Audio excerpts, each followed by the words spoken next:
Nous sommes au congrès Longevity, aux Assises Longevity en 2022 au Havre, et nous allons faire un point sur les coordinateurs autonomie, ce nouveau métier il y a quelques années, avec l'un des pionniers, peut-être le pionnier, celui qui avait imaginé ce service en France, Victor Perazzi, qui est le directeur délégué d'Autonomia. Bonjour Victor. Bonjour Frédéric. Peut-être te présenter. Avec plaisir. Et puis présenter ton métier au sein d'Autonomia. Eh bien, donc je suis Victor Perazzi, j'ai la chance d'animer et de diriger l'équipe des conseillers grand âge Autonomia. Donc je suis directeur d'Autonomia, qui est une filiale du groupe WeCare, et qui a racheté il y a quelques mois les Autonomie Planners, une société que j'avais fondée et qui était pionnière sur le care management de proximité. L'idée, c'est de permettre d'organiser la vie à domicile des personnes âgées pour qu'elles puissent avoir le choix de où elles veulent vivre, comment elles veulent vivre, éviter d'aller en EHPAD par défaut, et même si les aidants ne sont pas présents. Peut-être expliquer le rôle d'un coordinateur autonomie pour qu'on comprenne tout de suite correctement ce métier. Nous, dans une situation où la perte d'autonomie commence à arriver dans une famille, on va arriver pour apporter du conseil d'abord à travers notre expertise, à travers un certain nombre de diagnostics qu'on fait autour des habitudes de vie, du logement, des besoins financiers et la structure financière de la personne et la santé juridique. Ensuite, on émet des propositions d'aménagement, par exemple du logement, de mise en place de matériel et notamment de services, aide à domicile, portage de repas, les services de soins infirmiers à domicile, kinés, médecins. Tout ce qui va être autour de la vie sociale, parce que la vie ne s'arrête pas à ce qu'on soit bien logé, bien nourri et bien soigné, mais bien véritablement qu'on soit épanoui à tout âge. Ça, c'est une question qui ne se pose pas.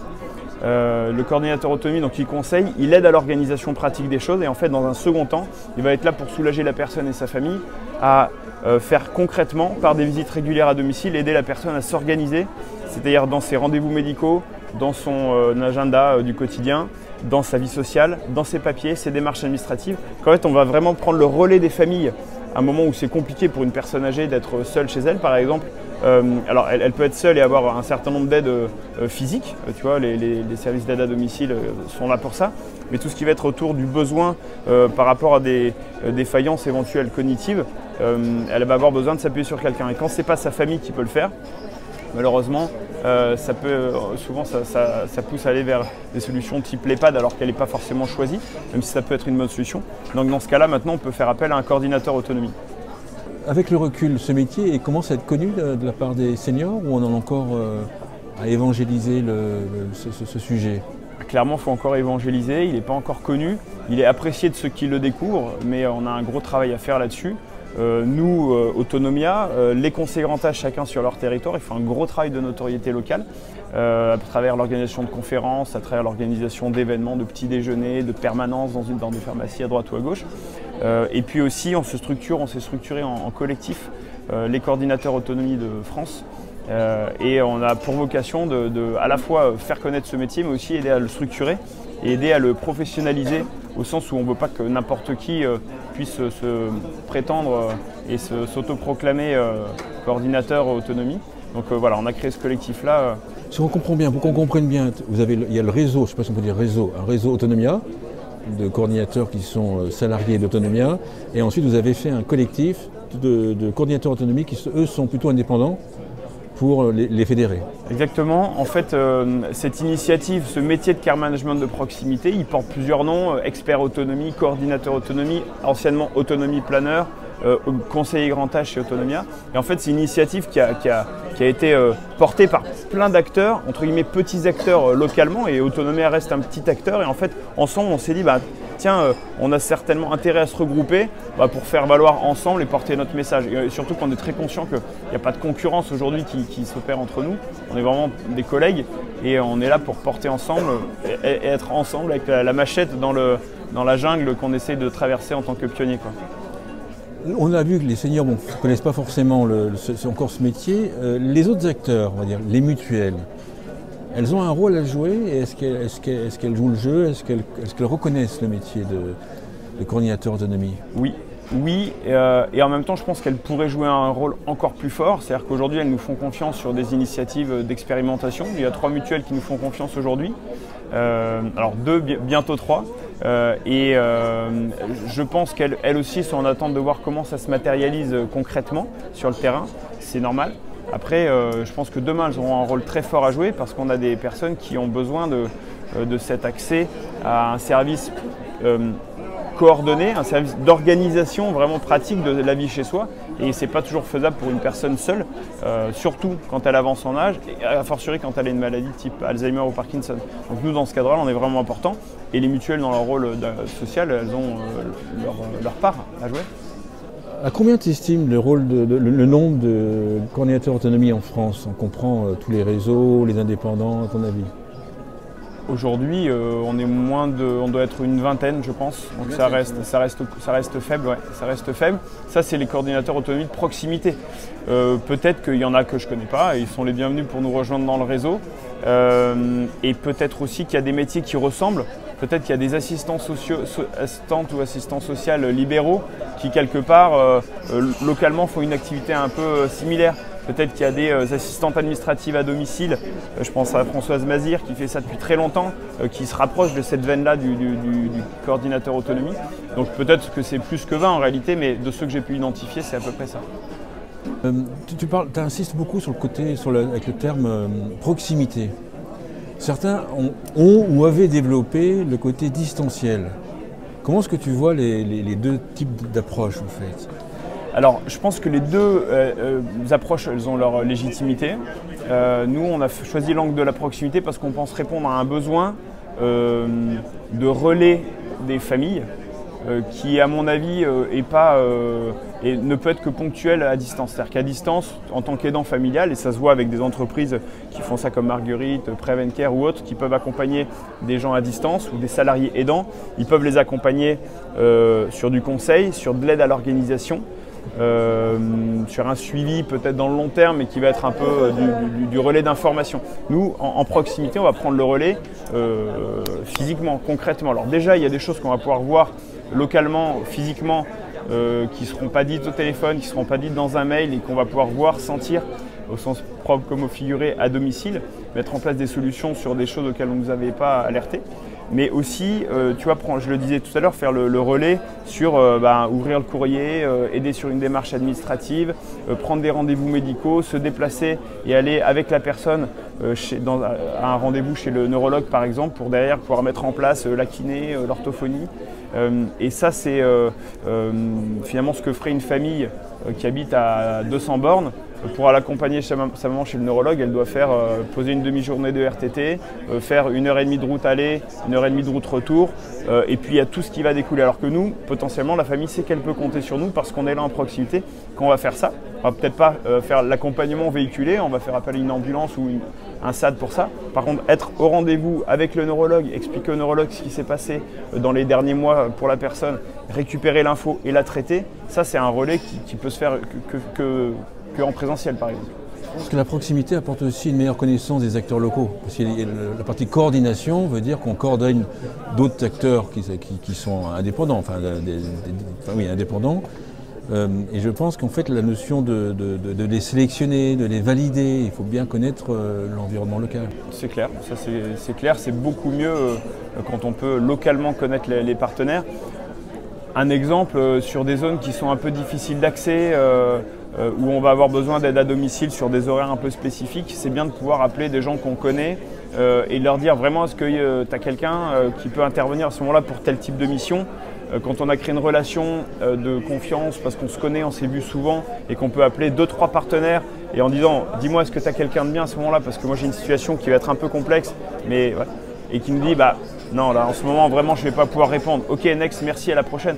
Et par contre le suivant dit ouais j'ai quelqu'un de super qui était sur une mission avec une dame qui est malheureusement décédée mais du coup elle a du temps, ça je te l'envoie les yeux fermés, elle est super, elle est avec nous depuis 4 ans etc. Et ça je pense que c'est difficile de créer cette relation à distance quand tu pilotes une plateforme nationale. Ça ne veut pas dire qu'ils ne sont pas capables de bien sélectionner des partenaires, mais on n'ira pas dans un niveau de détail comme ça. Et in fine, c'est ce niveau de détail parfois qui permet de faire la différence entre un maintien à domicile réussi et un truc qui vivote pendant 2 mois et qui aboutit sur une entrée en EHPAD par exemple. Toi qui étais un des pionniers sur le sujet, comment est-ce que tu vois l'avenir de ce type de métier en 2027 par exemple? Tu vois, quelle est ta vision de 2027 des coordinateurs autonomie? Moi, je pense qu'en 2027, ce métier, il existera, il sera connu plus qu'aujourd'hui. les gens le solliciteront volontiers. Et aussi parce qu'il sera en partie peut-être financé pour pouvoir élargir un petit peu la palette des personnes à qui on peut s'adresser par justement des mutuelles, par l'APA, etc. Peut-être que ce métier ne sera pas uniquement pratiqué par des libéraux, enfin en mode libéral, c'est un peu indépendant, peut-être qu'il sera disséminé dans comment dire, par exemple des services d'aide à domicile, dans des résidences-services, que chacun peut jouer ce rôle-là. Après, il faut qu'il soit capable de le faire. J'ai souvent dit que je ne pensais pas que le SAD était en capacité de faire ça quand on m'a dit « mais nous on le fait ». En revanche, si les SAD se structurent, recrutent des personnes ou font appel à des gens comme nous pour mettre en place dans leur SAD ce service, là pour le coup ça peut être pertinent. Nous on va contribuer, on est en train d'y travailler en ce moment. Et peut-être que ce métier sera fait dans encore d'autres manières. Peut-être qu'il y aura, tu parlais de distanciel, présentiel, peut-être qu'on aura des systèmes un peu hybrides avec un accompagnement qui peut commencer à distance et poursuivre en présentiel, ou inversement, ou être un petit peu sur les deux. Voilà, il faudra qu'on soit aussi inventif et réactif. Et puis voilà, la société doit aussi contribuer à trouver, à être demandeuse finalement de la solution qu'elle va choisir. Enfin, au sens où, voilà, si on veut une société qui s'oriente vers le domicile, on n'a pas envie finalement d'aller sur le... Enfin, puisque c'est vraiment le choix qu'on a pris. Moi, je pense que le care manager au sens large, et notamment le coordinateur autonomie qui est le care manager de proximité, il a un rôle de centralisateur, parce que des personnes âgées, il y en aura plus, je ne te l'apprends pas. Les aidants, ils vont être entre les parents, les enfants, leur vie. Et je veux dire, demain, on ne pourra pas faire tenir tout ça. Ce sont des gens qui organisent. Et il y a l'organisation centrale, les pouvoirs publics, l'organisation, l'aide peut-être à distance qu'on peut proposer, mais aussi, je pense, l'aide très pratico-pratique qu'on va apporter au quotidien à domicile. Parce que moi, j'y crois beaucoup parce que je trouve que vous répondez à un besoin. Les gens sont conscients du besoin. Les aidants sont stressés, sont loin, et comme tu dis, ils doivent se déplacer des fois pour rien, ou alors des fois prendre des RTT, etc. Donc il y a le besoin, mais les familles ne sont pas au courant que le métier existe. C'est quand même mieux d'avoir que la situation où on ne connaît pas son besoin. Là, on connaît le besoin, il faut juste, entre guillemets, faire connaître le métier. Et le besoin, quand on quantifie le besoin est quand même énorme. Le nombre d'aidants qui veulent être aidés pour souffler, pouvoir partir en vacances, ou partir en week-end par exemple, et avoir une sorte d'aidant remplaçant, même si c'est pas ça, le besoin est énorme. Mais en fait, tu as raison. Donc en fait, une fois que le lien entre le besoin et la connaissance du métier il est fait, là je pense que le secteur démarre. C'est la raison pour laquelle nous, il faut qu'en tant que professionnels, on arrive à être là au moment où il y a le besoin. Alors pas toujours forcément au moment où les gens sont en pleine, d'ailleurs c'est toi qui l'avais exposé à une époque, pas forcément au moment où on est en pleine recherche de solutions instantanées, où c'était parfois un peu compliqué. Au début, pour moi c'est très difficile. Et c'est compliqué. Parce que la période est très courte pour pouvoir dire ah oui, le care manager existe. On peut trouver par hasard sur un site. C'est ça. Mais ou alors peut-être dans les entreprises avec les salariés aidants, je pense qu'il y a peut-être des choses à faire là-dessus. Là où je pense que c'est très important, c'est une fois que la première phase est un peu passée, toute cette phase finalement d'organisation de la vie quotidienne. Nous, on est en train de réfléchir. Alors, s'il y a des personnes qui travaillent dans des SAD qui sont intéressées, on peut en parler, parce qu'on est en train de construire ce service-là qui puisse intervenir dans les services d'aide à domicile et qui va venir aider la personne sur ce qu'elle a du mal à faire cognitivement. Parce que les SAD, aujourd'hui, ils savent très bien, depuis 20 ans, enfin et plus, aider la personne pour ce qu'elle ne peut plus faire seule physiquement. Faire son ménage, entretenir son logement, faire ses courses, s'habiller, se laver, préparer ses repas, se déplacer. Et depuis une vingtaine d'années que ça existe, les familles ont pris l'habitude et savent le déléguer, ce service-là. Ils savent dire, bah, en fait, maman, maintenant tu vas avoir besoin d'aide pour ton ménage. C'est la première étape. Et puis après, faire ses courses, peut-être un jour pour s'habiller. C'est pas évident, mais les familles savent qu'ils ne sont pas obligés d'aller chez leurs parents pour faire le ménage chez eux ou faire les courses. Et bien maintenant, je pense qu'il y a un deuxième aspect sur ce que la personne âgée peut plus faire seule pour des raisons cognitives. Je le disais tout à l'heure, organiser sa vie, ses rendez-vous médicaux, son logement, ses papiers administratifs, sa vie sociale. Aujourd'hui, il n'y a que les aidants qui peuvent la soutenir, cette personne, mais quand les aidants ne sont pas disponibles, bah, ça crée un peu cette... Oui, ou quand les aidants vont être en vacances, tranquille. Quand les aidants, exactement. Enfin, pas pour souffler, quoi. Exactement. Et pas souffler quelques heures avec un truc de répit, non. Souffler longtemps. Souffler. Je suis 100% d'accord. Et ça, pouvoir compter quelqu'un sur le long terme, pour dire ça, on n'a plus à le gérer. C'est quelqu'un d'autre qui va s'en occuper, qui va nous faire des comptes rendus. En plus, cette personne, elle est formée. C'est quelqu'un qui peut veiller à l'évolution des besoins de maman, qui comprend les enjeux de la gérontologie, mais même de la vie, hein, tout simplement. Il n'y a pas que des pathologies dans le grand âge, il y a aussi les besoins tout naturels. Et ça, c'est hyper important. Et je pense que tu disais tout à l'heure que c'est difficile d'être là au moment où les gens ont ce besoin. Je pense que ceux qui sont déjà là pour des personnes qui ont le besoin, c'est les SAD. Donc si on propose ce service dans des SAD qui vont de manière complémentaire à ce qu'ils proposent déjà en soutien à l'aide physique, faire du soutien à l'organisation de vie, bah là on peut être complet dans le soutien des familles à domicile. Sur ce point, j'aurais voulu qu'on, sans braquer les SAD, en comprenant les SAD, etc., je suis directeur de SAD. Pourquoi est-ce que tu dis que je ne fais pas ce métier de coordinateur autonomie? Alors moi j'ai une réponse, mais je voudrais savoir sa réponse à toi. Moi je pense que ça prend... Parce que beaucoup de SAD disent, nous on le fait déjà. Non. Bah, et oui, toi tu dis, non, vous ne le faites pas. Qu'est-ce qui explique cette différence de vision? Alors moi je ne connais pas tous les SAD, il y aura peut-être un exemple en France où ça va être le contraire, quelqu'un qui a chopé une dotation financée pour pouvoir faire intervenir quelqu'un sur ces sujets. Pourquoi pas? Faut-il encore que la personne soit formée et pourquoi pas encore? Sinon, compter sur le responsable de secteur pour faire de la coordination. Souvent on me dit mais nous on le fait, en fait ils appellent, ils mettent en lien avec un cabinet infirmier et ils aident à monter le dossier à pas, ce qui est bien, mais ce qui n'est pas complet dans l'organisation. Et moi je parle de soutien à l'organisation de vie dans le temps. Et ça, c'est du temps. Et puis faut aller chez les gens, les aider à s'organiser dans leur papier, leur rendez-vous, dire tiens madame, vous m'avez dit la semaine dernière que ça fait longtemps que vous n'êtes pas allé au théâtre. Voilà, j'ai regardé le programme de la ville. Il y a 4 pièces qui sont sur des horaires qui vous colleraient. Celui-là, c'est jeudi 28 à 16h. Est-ce que ça vous dit d'y aller? Ah bah ouais, c'est sympa. Ok, je l'organise. Donc là, on voit avec les services d'aide à domicile de mettre en place un accompagnateur à ce moment-là, de prendre les billets, etc.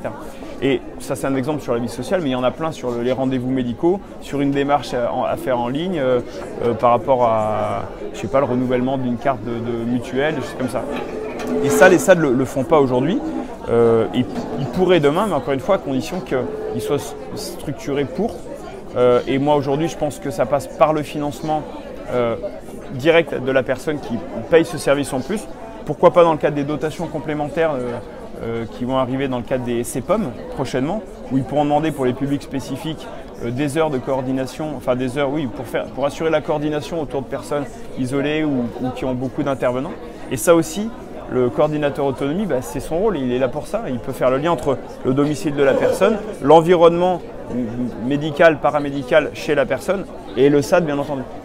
Moi, en t'écoutant, on arrive à peu près, je pense qu'on arrive à la même conclusion, c'est que tu vois le métier de coordinateur d'autonomie comme un métier global et ça demande du temps, chose que le chef de secteur, parce qu'en fait généralement les SAD disent oui mais le chef de secteur il le fait, le chef de secteur lui il est saturé de travail dans un SAD et donc le fait qu'il soit saturé l'empêche en fait de faire tout le métier du coordinateur autonomie. C'est ça en fait le... Mais bien sûr, et puis on ne lui a pas demandé en fait. Comme on ne lui a pas demandé, il n'est pas financé pour. Et peut-être qu'un jour, moi je ne doute pas que dans un SAD, le jour où madame Intel, avec sa famille qui est à l'étranger, subit un truc, pas une hospitalisation, il y a un truc à gérer, bah, ils vont se déployer, ils vont peut-être passer un jour 2 heures à gérer la problématique de madame Intel, vraiment compliquée, et ils vont faire des pieds et des mains pour trouver une place dans un SSR de recours ou à droite.